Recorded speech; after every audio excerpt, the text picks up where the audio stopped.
Välkommen till Kungliga Vetenskapsakademin och den här presskonferensen då vi ska presentera Sveriges Riksbanks pris i ekonomisk vetenskap till Alfred Nobels minne.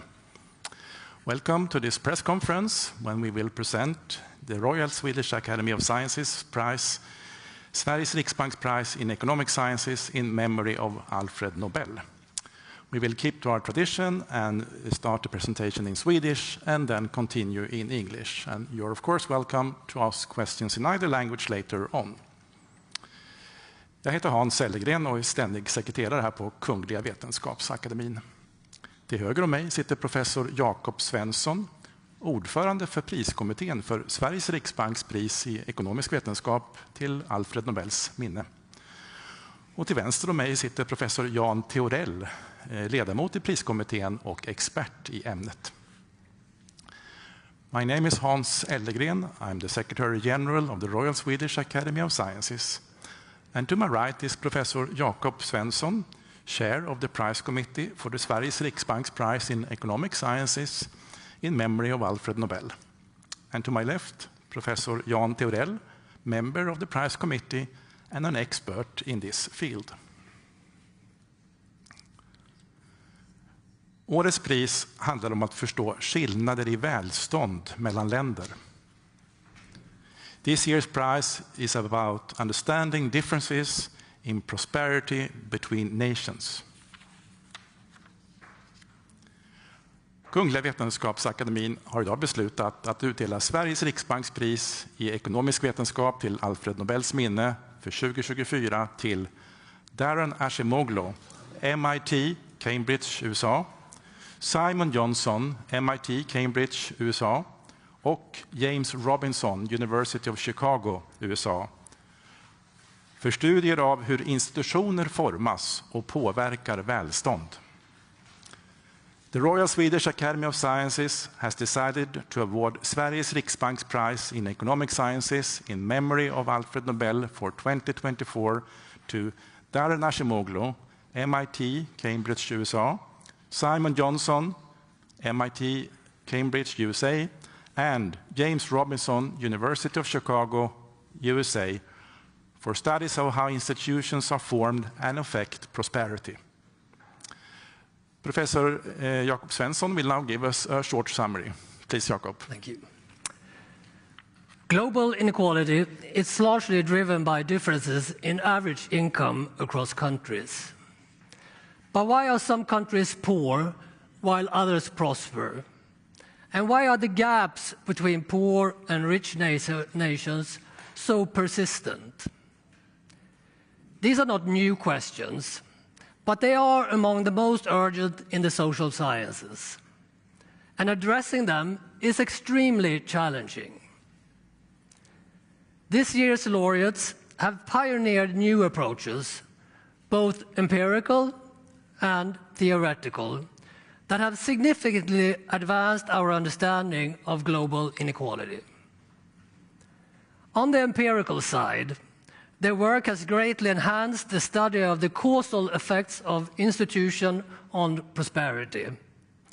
In so doing, they have identified the historical roots of the weak institutional environments that characterize many low-income countries today.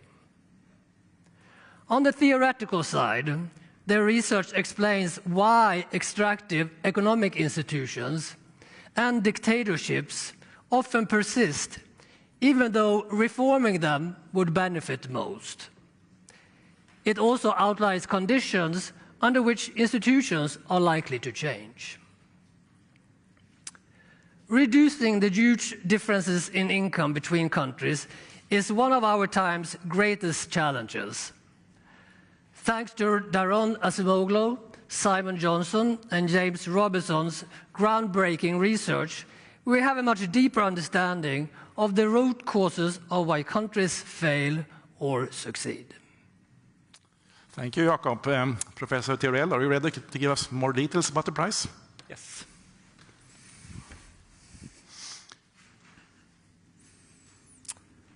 Thank you very much. Today, the 20% richest countries in the world are about 30 times richer than the poorest 20%. And this income gap is quite persistent.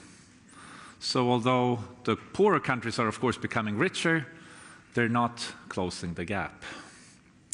Why is this the case?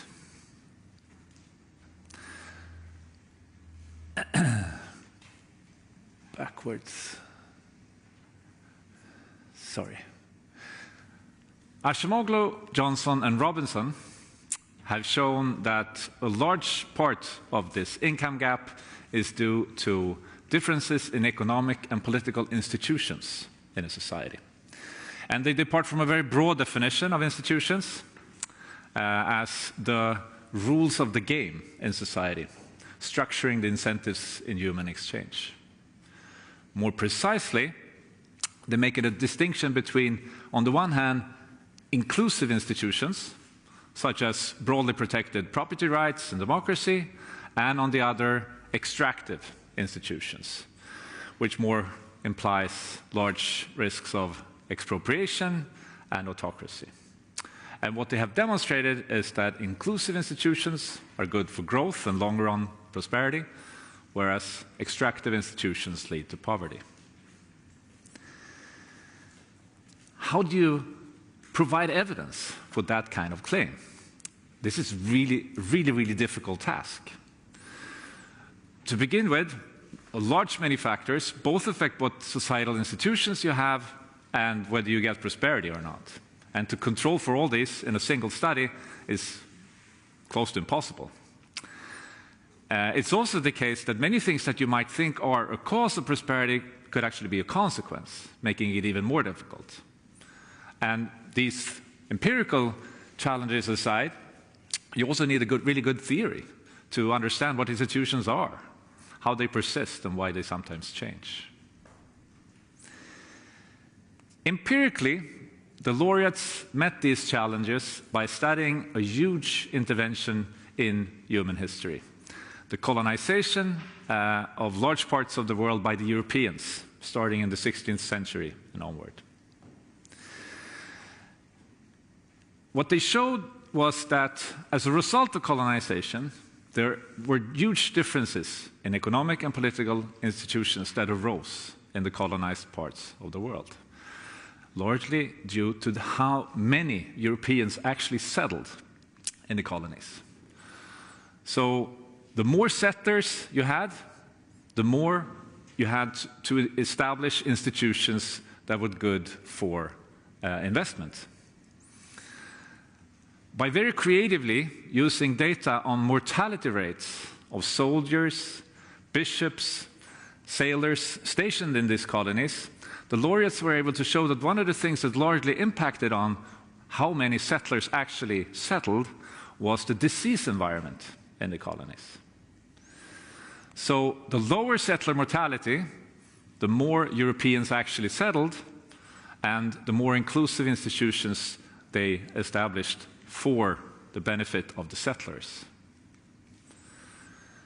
But the more deadlier diseases there were in the colonies, such as malaria or yellow fever, the fewer Europeans actually settled. And that meant that the Europeans either took over or established extractive institutions for the benefit of a narrow elite at the expense of the wider population.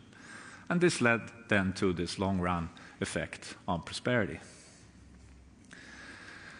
Another thing the laureates showed was that as a result of colonization, there was a reversal of fortune. And this graph illustrates this reversal.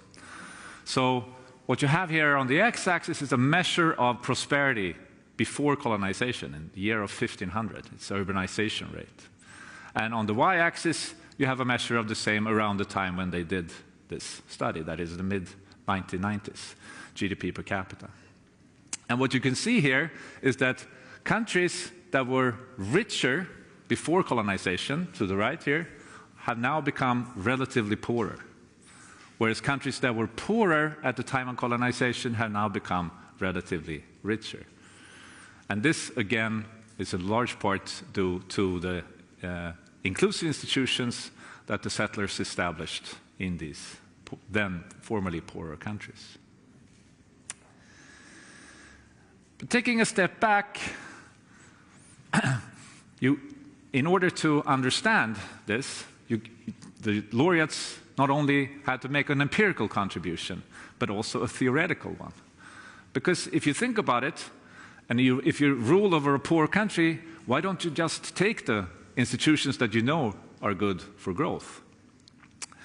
Growth would be best for everyone. Why don't you just introduce these inclusive institutions instead of the extractive ones? To answer this question, the laureates developed a series of game theoretical models. And these models center around the conflict between the rich elite, ruling elite, and the poorer masses, and a problem of credibility between those two groups. So to simplify things, the elite, here represented by the king in his tower, could, for example, promise economic reforms. They could promise more protected property rights for the people.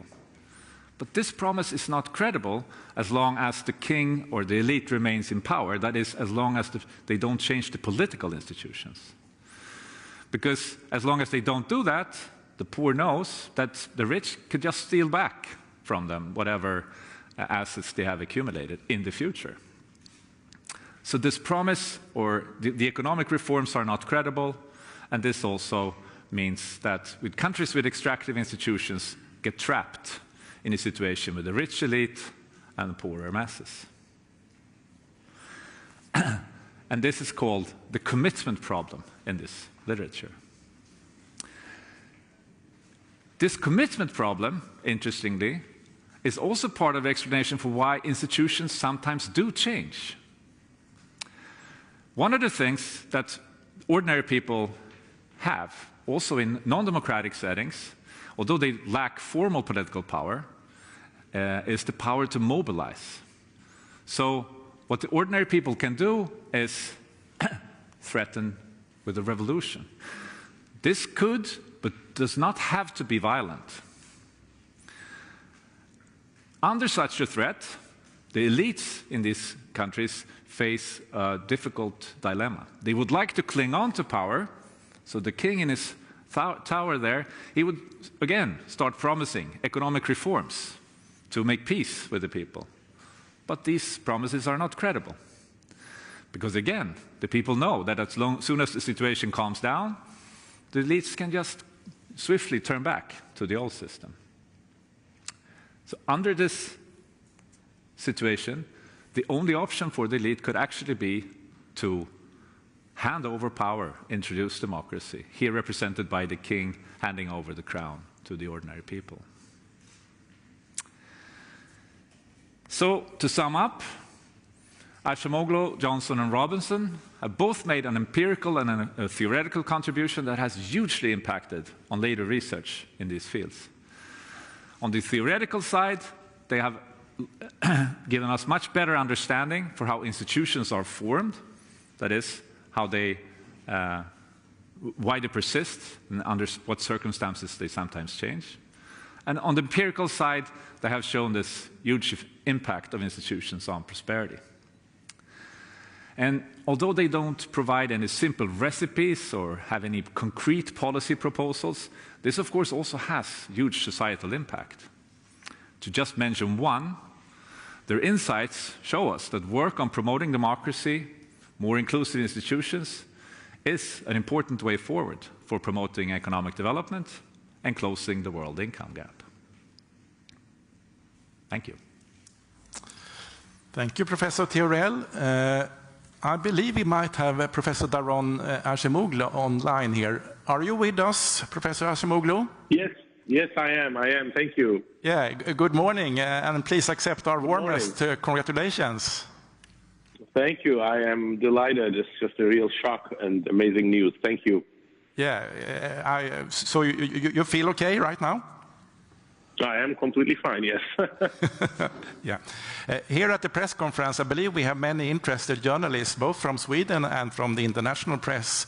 Would you be ready to take some questions from them? Of course, I would be delighted. Okay. Who would like to start? Yes, please. Hello, this is Bogomir Radajewski from the Polish television. Congratulations, Professor. Thank you. What I'm wondering and what I wanted to ask, because you know, at first glance, you could see the results of your work and your research as a simple recommendation that democracy means economic growth. Is it really that simple? And how, in that regard, would you explain countries like China, who do not, who are not democracies, yet they have experienced tremendous economic growth in the past decades? Thank you. Thank you very much. Yes, I think broadly speaking, the work that we have done favors democracy. And in follow-up work that I have done with Pascual Restrepo, Suresh Naidu, and James Robinson, we specifically look at the democracy problem as well and find that countries that democratize, starting from a non-democratic regime, do ultimately grow in about 8-9 years faster than non-democratic regimes, and it's a substantial gain. But democracy is not a panacea. Introducing democracy is very hard. When you introduce elections, that sometimes creates conflicts, and in particular, in already polarized societies, elections can lead to short-lived outcomes that are sometimes not democratic in nature, in the sense that one party gains power and in an authoritarian way implements things. And there are pathways via which non-democratic countries can actually grow. It's something that James Robinson and I have emphasized a lot in our book, Why Nations Fail, what we call extractive growth. Countries can put resources, rapidly mobilize resources for their existing sectors, existing firms, and that can lead to a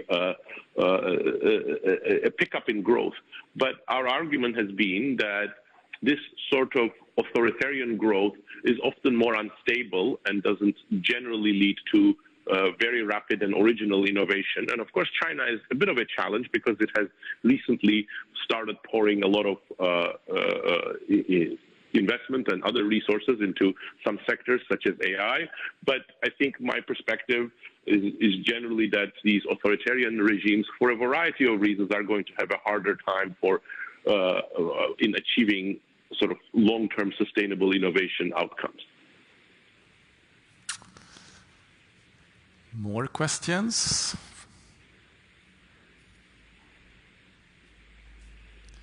Maybe I can ask a question. What was your personal reaction when we reached you on phone? Oh, well, surprise and shock. But, you know, this is a real good coincidence in the sense that I'm in Athens right now, so it's not 5 o'clock in the morning for me. It's 1 hour ahead of your time. So it was easier to absorb than it might have been if I was in my usual place. Yeah. So you are in Athens now? Yes, and I am in Athens, Greece, correct. Yeah. Yes, please. Professor Acemoglu, my name is Marcus Carlson Boriu. I'm from the Swedish broadcaster TV4.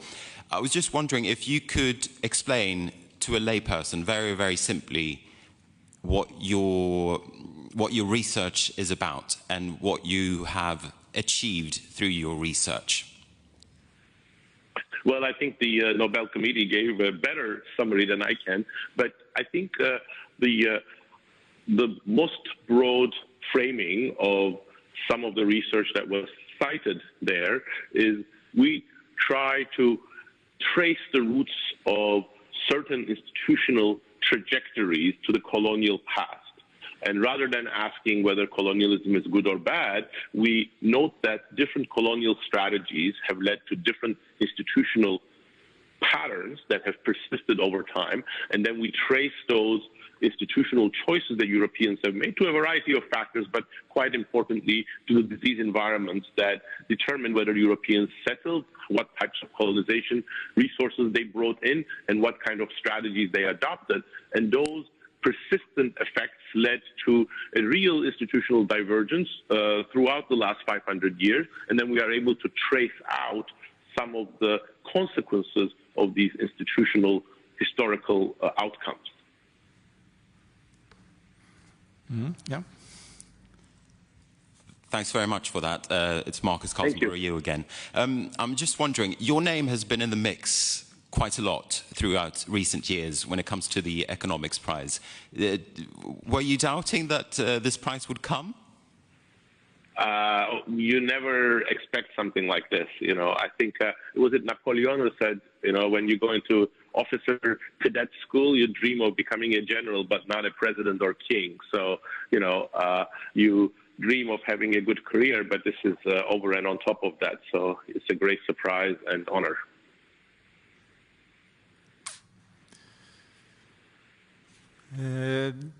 Okay, this seems to be the last question from the press for you, Professor Acemoglu. Thank you. Or was there one more? Yeah, sorry, one more, please. Of course. I think it was actually there in the back. Thank you. Congratulations, Professor. Paul Rees from Al Jazeera English. Could you just sort of clarify again, in terms of a before and after state, why colonialism is such a good test for this? Well, I think it's not that there is anything in the nature of colonialism that makes it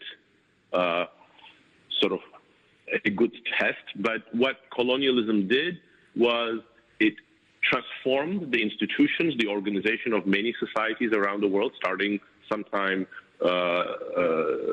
around 1500. And these were both different outcomes within the colonial world, and because they were so deeply affecting the organization of these societies, they had very persistent effects. So in some sense, to us, colonialism is interesting in and of itself. It's one of the most significant things, but it was also a natural experiment that divided the world into very different institutional trajectories.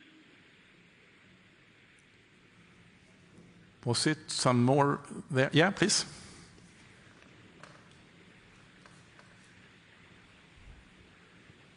Yes, hello. This is Carl-Johan Fonset from the Swedish daily Dagens Nyheter. Congratulations, Professor Acemoglu. Thank you.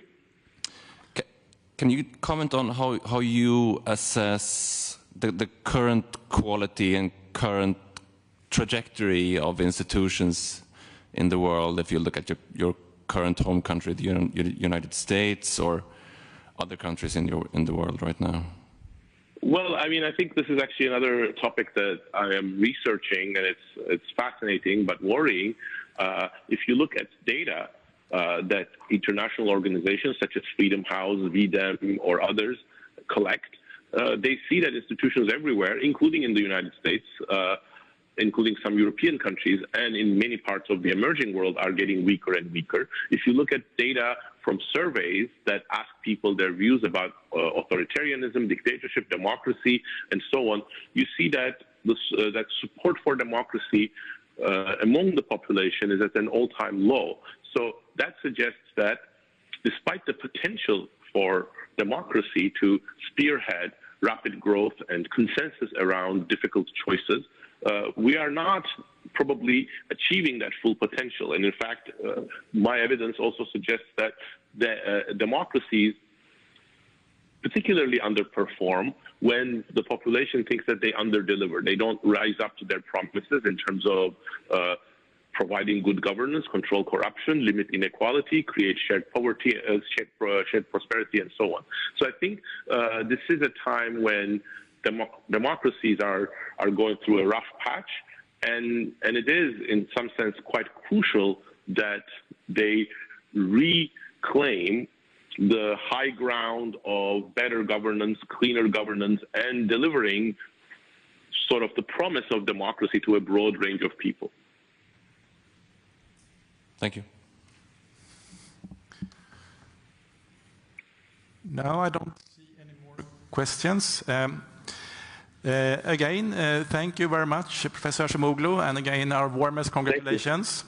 We look forward to see you here in Stockholm in December for the Nobel Prize ceremony. Thank you very much. I am looking forward to that as well. Thank you. Yeah. Bye-bye. Bye-bye. Okay, so let's move on. If there are questions about the prize in economic sciences or the research involved to the committee, and again, you can ask questions in Swedish or in English. Please.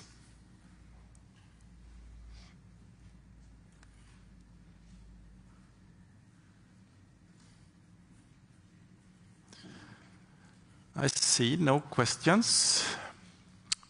So then we end here. Thank you for attending, and look forward to see you then when we have press conferences in December with the laureates present here. Thank you. Mm-hmm.